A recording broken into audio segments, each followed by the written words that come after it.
नमस्कार, स्वागत आहे तुमचं आपल्या स्वादसंपन्न या मराठी यूट्यूब चॅनलवर। आज आपण करणार आहोत चुरमा लाडू। त्यासाठी इथे मी 2 वाट्या गव्हाचं पीठ घेतले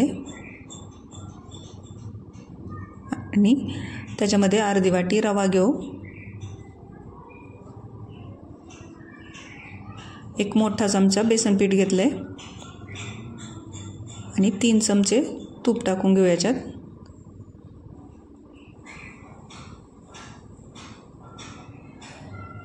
आणि चिमूटभर मीठ टाकलं आणि याला एक जीव करून घेऊ।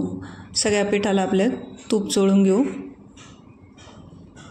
तूप चोळून झालं की थोडं थोडं पाणी घालून याचा घट्ट गोळा मळून घेऊ।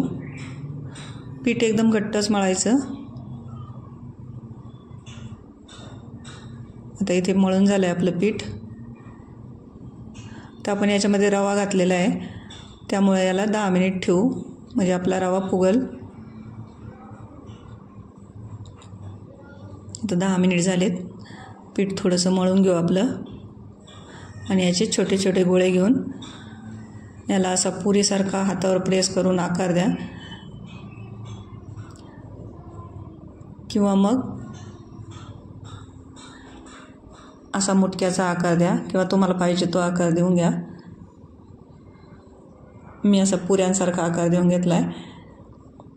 आता याला तळून घेऊ। तळण्यासाठी गॅस एकदम कमी ठेवायचा आणि तेल मध्यम गरम ठेवायचं।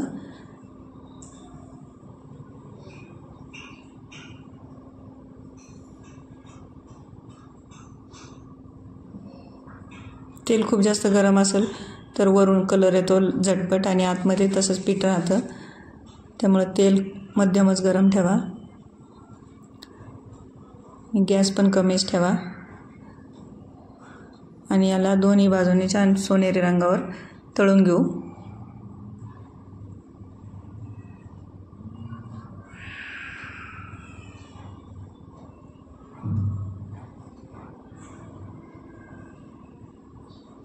याला थोडासा जास्त वेळ लागतो तळायला, पण कमी गॅसवरच तळा, म्हणजे आतमध्ये पीठ राहणार नाही कच्चं।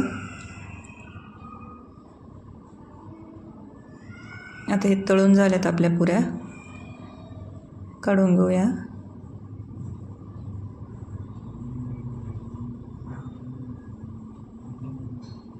आणि आता दुसरी बॅच टाकून घेऊ।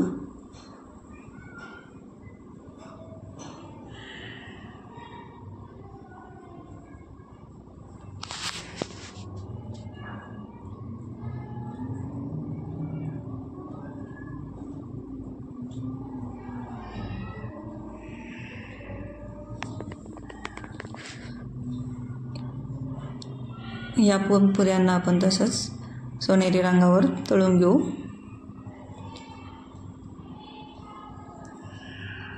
तर ह्या पण पुऱ्या तळून झाल्यात। अशा प्रकारे सगळ्या पुऱ्या तळून घेऊ आपण।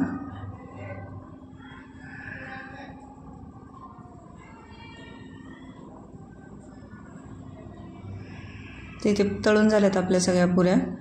आता याचे तुकडे करून घेऊ। याला थंड व्हायला ठेवू। थोडंसं थंड झालं की तुकडे करून घेऊ।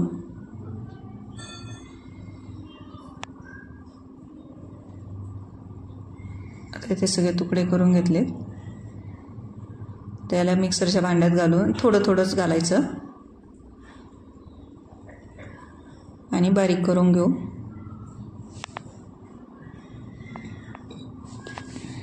बघू शकता इथे बारीक बारीक, म्हणजे खूप जास्त बारीक पण नाही करायचं, असंच ठेवायचं आहे आपल्याला हे। तर इथे सगळं झालं आहे आपलं दळून हे। तुमच्या याच्यामध्ये मोठे तुकडे राहिले असतील तर चाळून घ्या आणि परत एकदा मिक्सरला फिरवून घ्या। आता ज्या कढईत आपण तळून घेतल्या होत्या पुऱ्या, त्याच कढईत मी तेल ओतून घेतले आणि त्याच्यात 3 चमचे तूप टाकले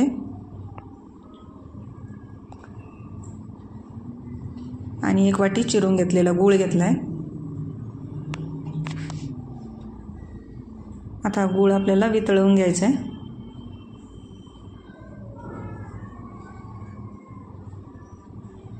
आपल्याला फक्त गूळ वितळवून घ्यायचा आहे, याचा 1 तारी 2 तारी असा पाक नाही करायचा। आपला गूळ वितळला की तयार होईल पाक।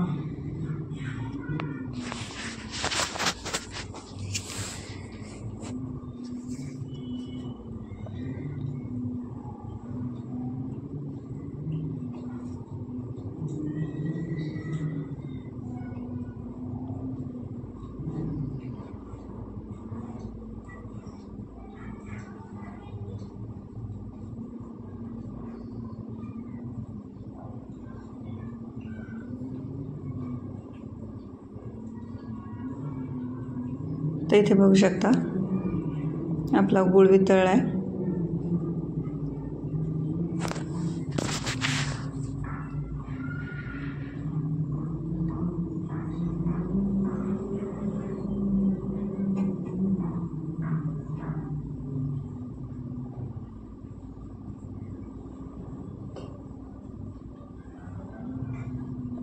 आता आपला पाक तयार झाला आहे. तर गॅस बंद करू आणि तुम्ही हे मिश्रणावरती पाक होता किंवा पाकात मिश्रण होता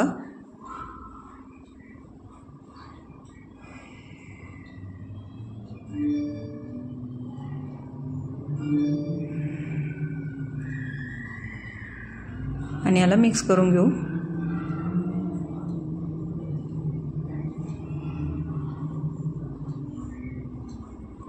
त्याच्यामध्ये विलायची पावडर टाकून घेऊ.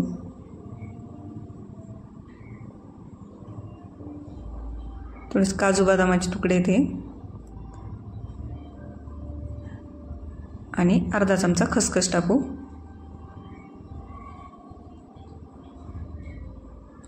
भाजून घेतलेली खसखस आहे.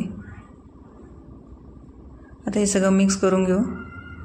सगळं छान मिक्स झालं की याचे लाडू वळून घेऊ.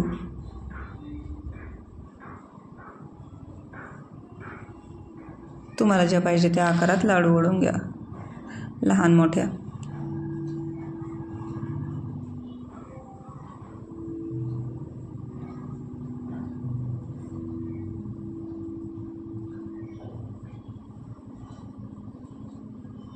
एवढं मिश्रणाचे मध्यम आकाराचे माझे 25 लाडू झाले होते.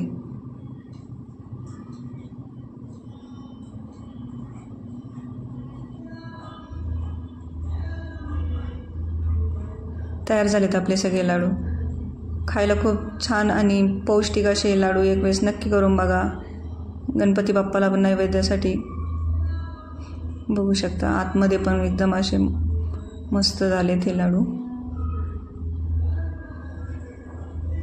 व्हिडिओ बघितल्याबद्दल धन्यवाद.